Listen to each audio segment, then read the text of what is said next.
why you should listen to me? I haven't stressed out pretty much since I was a kid.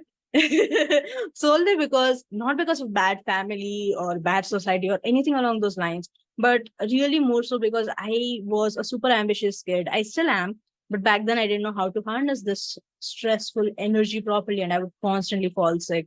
This kind of carried forward throughout my life. I experienced two major burnouts. One when I was preparing for pre-med and I didn't get through.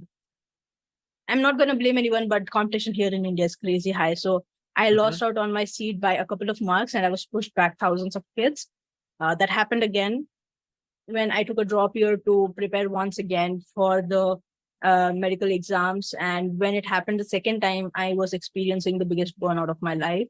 Uh, I would go blank, I would start sweating, I would be blank, I would want to run away from the examination hall and just go back home. Mm-hmm. Decided to do something else.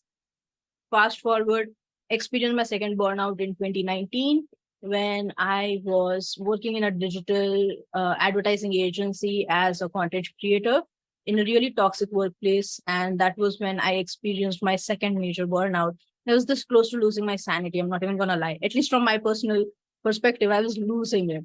That was when my mom was like, you know what? I think you need to quit, you need to take care of yourself. And I was like, no, how can I? I'm the source of income right now. We can't do this. And she was like, I would much rather have my daughter than income flowing into the house. And so I decided to quit thanks to her support.